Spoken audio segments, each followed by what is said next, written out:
Welcome to Bharat exams academy. நம்ம இன்றைக்கி என்ன பார்க்க போகிறோம் அப்படின்னா, நம்ம ஆல்ரெடி பார்த்துக்கிட்டு இருந்தோம் கோஆப்ரேட்டிவ் பேங்க் எக்ஸாமுக்குரிய கோஆப்ரேட்டிவ் புக்ஸில் இருக்கக்கூடிய கண்டென்ட் ஒன்லைனராக பார்த்துக்கிட்டு இருந்தோம். அதில் செகண்ட் யூனிட்டில் கட்டுப்படுத்துதல் அப்படின்ற டாபிக் பார்க்க போகிறோம் இன்றைக்கி. ஓகேங்களா, நம்ம இந்த எக்ஸாம்ஸ்க்குரிய பிடிஎஃப் வேணும்னாலும் சரி, டெஸ்ட் பேட்ச், ஆன்லைன் கிளாஸு, உங்களுக்கு எது வேணும்னாலுமே இந்த நம்பருக்கு நீங்கள் வாட்ஸ்அப் பண்ணுங்கள். ஸ்க்ரீனில் உங்களுக்கு வாட்ஸ்அப் நம்பர் வரும். ஸோ அந்த நம்பருக்கு வாட்ஸ்அப் பண்ணி கேளுங்க. உங்களுக்கு என்ன டவுட்னாலும் அதை கிளியர் பண்ணுவாங்க. ஓகேங்களா? ஓகே, வாங்க நம்ம இதில் கட்டுப்படுத்தல் டாபிக் பார்க்கலாம். ஃபஸ்ட்டு, மேலாண்மை பணிகளில் கட்டுப்படுத்துதல் பணிக்கு வரைவிலக்கணம் வழங்கியவர் யார் அப்படின்னா தியோ ஹைமன். இந்த வரைவிலக்கணம் எழுதினவங்க ரொம்ப முக்கியமானவங்க. திட்டமிடுதல், பணியாளர் நியமனம், அமைத்தல், இயக்குதல்னு சொல்லிட்டு ஒவ்வொரு டாப்பிக்குமே வரைவிலக்கணம் கூறியவங்க அந்த டாபிக் கீழே இருக்கும். ஸோ எல்லாத்தையுமே பாருங்கள். இதுக்கு பார்க்காதவங்க இதுக்கு முன்னாடி ஆல்ரெடி 4 வீடியோஸ் அப்லோட் பண்ணியிருப்பாங்க. அந்த 4 வீடியோஸ்லையுமே வரைவிலக்கணம் கூறியவங்க யார் அப்படின்னு சொல்லி எல்லாத்தையும் பாருங்கள். லைனாக பாருங்கள் கிளாஸ் 1லேருந்து. ஸோ இந்த வீடியோ ஃபஸ்ட்டாக பார்க்குறீங்க அப்படின்னாலும் இதுக்கு முன்னாடி இருக்க வீடியோ பார்த்துட்டு அப்புறம் இதை பாருங்கள். ஓகேங்களா? ஓகே, மேலாண்மை பணிகளில் கட்டுப்படுத்துதல் பணிக்கு வரைவிலக்கணம் வழங்கியவர் யார் அப்படின்னா தியோ ஹைமன் அவர்கள். யார்? தியோ ஹைமன். வரம்புகளை ஏற்படுத்துதல், நிலை அறிதல், எதிர்கால போக்குரைத்தல், பரிகாரம் வழங்குதல், செய்திகளை அளித்தல் போன்றவை எந்த மேலாண்மை பணியின் பயன்களாகும் அப்படின்னா கட்டுப்படுத்துதல். ஓகேங்களா? கட்டுப்படுத்துதலுடைய பணிகள் தான் வரம்புகளை ஏற்படுத்துதல், நிலை அறிதல், எதிர்கால போக்குரைத்தல், பரிகாரம் வழங்குதல், செய்திகளை அளித்தல். இதெல்லாமே கட்டுப்படுத்துதலுடைய பயன்கள். ஓகேங்களா? ஒரு நிறுவனத்தின் வணிகத்தில் பெரும் அழிவை தடுப்பதற்காக ஒவ்வொரு நிலையிலும் அதன் உண்மை நிலையை அறியும் பணிக்கு என்ன பெயர் அப்படின்னா நிலை அறிதல். அதிலே இருக்குது கொஸ்டின்லேயே, நிலையை அறியும் பணி. அப்போ அதோட பணிக்கு பேர் நிலை அறிதல். ஓகேங்களா? எந்த ஸ்டேஜில் இருக்க ஒவ்வொரு ஒர்க்கும் அப்படின்றத பார்க்கக்கூடியது. பொதுவாக கட்டுப்பாட்டின் வகைகளை எத்தனை வகைகளாக பிரிக்கப்பட்டுள்ளது, அதாவது கட்டுப்பாடு எத்தனை வகைகளாக இருக்குன்னா 6 டைப்ஸ் இருக்குது. ஓகேங்களா? 6 ஸ்டெப்ஸ் இருக்குது. பொதுவாக உற்பத்தி நிறுவனத்தின் கட்டுப்பாட்டின் வகைகள் எத்தனை? பொதுவாக கட்டுப்பாடோட வகைகள்னு கேட்டாங்கன்னா 6. ஆனால் உற்பத்தியில் கட்டுப்பாடோட வகைகள் கேட்டாங்கன்னா 7. ஓகேங்களா? ஒரு நிறுவனத்தில் வரவு செலவு திட்டம் என்பது அந்நிறுவனத்தின் குறிப்பிட்ட காலத்திற்கான பொருளாதார திட்டம். வரவு செலவுனாலே அது பொருளாதாரம் தான். ஸோ பொருளாதார திட்டம் அது கீழே தான் வரும்.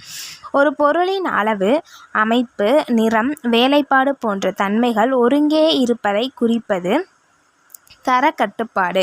ஒரு பொருளோட அளவு, அமைப்பு, அதோடைய நிறம், அதோட சுவையாகட்டும், அதோடைய வேலைப்பாடுகளாகட்டும், அதோட தன்மைகள், இது எல்லாமே ஒருங்கே இருப்பதை குறிக்க அந்த பொருளோட தரம், அந்த பொருளோடைய குவாலிட்டி செக் பண்ணுறது. ஓகேங்களா? அப்போ தரம் மேம்பாடு, தரம் கட்டுப்பாடு அப்படின்னு சொல்கிறாங்க. அதை தர கட்டுப்பாடு. ஒரு பொருளின் விலையை நிர்ணயம் செய்வதற்கு எந்த செலவை அடிப்படையாக எடுத்துக்கொள்ளப்படுகிறதுனா உற்பத்தி செலவு. ஒரு பொருளுக்கு விலை கொடுக்கணுன்னா அதில் எது ஃபஸ்ட்டு ஆட் பண்ணுவாங்க அப்படின்னா உற்பத்திக்கான செலவை தான் ஃபஸ்ட்டு ஆட் பண்ணுவாங்க. ஓகேங்களா? மூலப்பொருட்களின் விலை, வண்டி வாடகை, மேற்பார்வை செலவு, உழைப்பு, ஊதியம், இடம், சாதனங்கள், தேய்மானம், வட்டி ஆகியவற்றை குறிப்பது அடக்க விலை.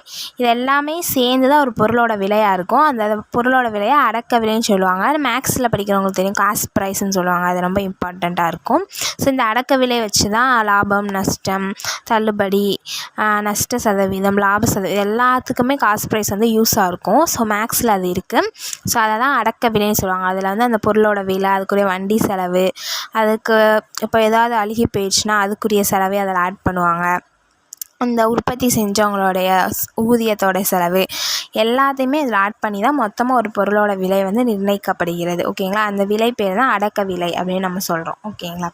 நெக்ஸ்ட்டு, கூட்டுறவு நிறுவனங்களில் அரசு மற்றும் நிதியுதவி வங்கியின் மூலம் கட்டுப்படுத்துவது என்பது எதனால் மிகவும் அவசியமாகிறது அப்படின்னா மானியம், பங்குத்தொகை கடன் வழங்குவதால். ஓகேங்களா? மானியம், பங்குத்தொகை கடன் வழங்குவதால் தான் அரசு மற்றும் நிதி உதவி வங்கியின் மூலம் கட்டுப்படுத்துவது அப்படின்றது இந்த மானியம், பங்குத்தொகை கடன் வழங்குவதன் மூலமாகத்தான் அவசியமாகிறது. ஓகேங்களா?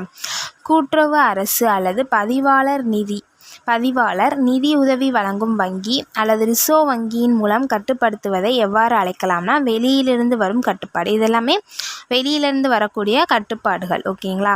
அந்த பதிவாளர் ஆகட்டும், நிதியுதவி வழங்கும் வங்கி இல்லை ரிசர்வ் வங்கியின் மூலம் கட்டுப்படுத்துவது, இதெல்லாமே வெளியிலிருந்து வரக்கூடிய கட்டுப்பாடுகள். நெக்ஸ்ட், ஒரு கூட்டுறவு சங்கத்தில் நிர்வாகக்குழு கண்காணிப்பு, தணிக்கை ஆய்வு, மேற்பார்வை ஆகியவை எதை குறிப்பிடுகிறது அப்படின்னா நேரடி கட்டுப்பாடை குறிப்பிடுகிறது.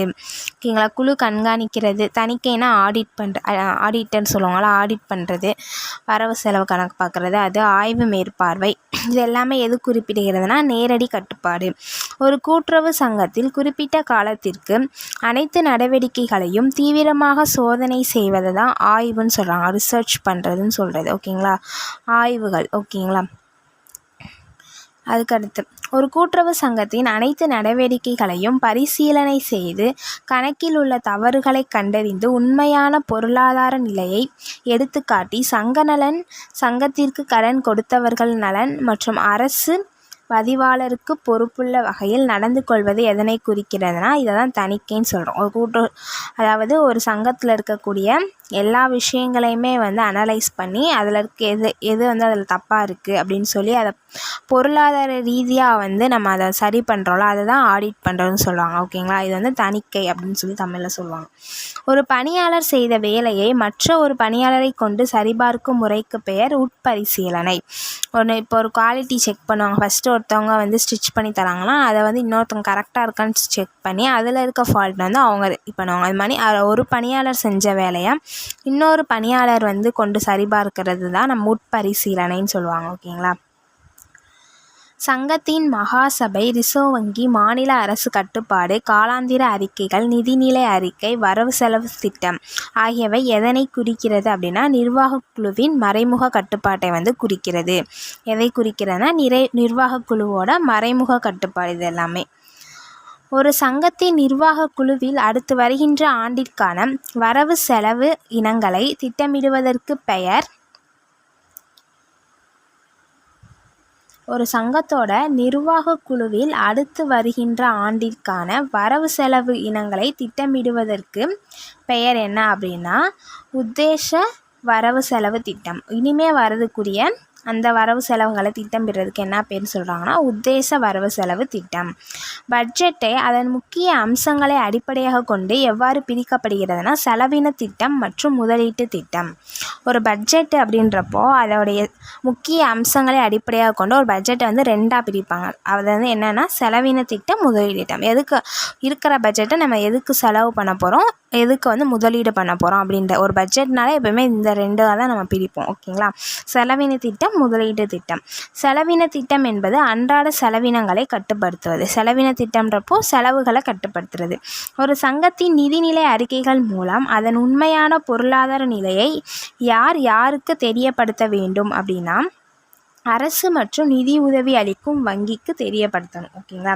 ஒரு சங்கத்தோட ஒரு கூட்டுறவு சங்கம் இருந்துச்சுன்னா அதோட நிதிநிலை அறிக்கையை நம்ம யாருக்கு தெரியப்படுத்தணுன்றப்போ அரசுக்கும், அது மட்டும் இல்லாமல் நம்ம அந்த கூட்டுறவு நிறுவனத்துக்கு உதவி பண்ணக்கூடிய வங்கிகள், பேங்க்ஸுக்கும் நம்ம அதை தெரியப்படுத்தணும் அப்படின்னு சொல்கிறாங்க. ஓகேங்களா. நெக்ஸ்ட்டு, ஒரு கூட்டுறவு சங்கத்தின் நிர்வாக நடவடிக்கைகளை கண்காணித்து கேள்வி கேட்கும் அதிகாரம் கொண்ட அமைப்பு என்னதுன்னா மகாசபை. ஓகேங்களா. ஒரு கூட்டுறவு சங்கத்தோடைய நிர்வாக நடவடிக்கைகளை கண்காணித்து கேள்வி கேட்கும் அதிகாரம் கொண்ட அமைப்பு என்னதுன்னா மகாசபை. ஒரு சங்கத்தின் உத்தேச வரவு செலவு திட்டம், ஆண்டறிக்கை, நிதிநிலை அறிக்கை, தணிக்கை அறிக்கை போன்றவற்றை எதன் மூலம் அங்கீகாரம் பெற வேண்டும் அப்படின்னா சங்கத்தோட பேரவை மூலமாக அங்கீகாரம் பெற வேண்டும். மகாசபைன்றதும் நடவடிக்கைகளை கண்காணிக்கக்கூடிய ஒரு அதிகாரம் கொண்ட அமைப்பு. அதே மாதிரி சங்கத்தோட பேரவை மூலமாகத்தான் வரவு செலவு திட்டம், ஆண்டறிக்கை, நிதிநிலை அறிக்கை, தணிக்கை அறிக்கை இது எல்லாமே சங்கத்தோட பேரவை மூலமாக தான் அங்கீகாரம் பெறுது அப்படின்னு சொல்கிறாங்க. ஓகேங்களா. நெக்ஸ்ட்டு, ஓகே, செகண்ட் யூனிட் இதோட முடியுது. நம்ம நெக்ஸ்ட் வீடியோவில் தேர்ட் யூனிட்லேருந்து பார்க்கலாம். ஸோ எல்லாருமே எல்லா வீடியோவும் கண்டினியூஸாக பாருங்கள், அப்போ தான் தெரியும். தேங்க்யூ.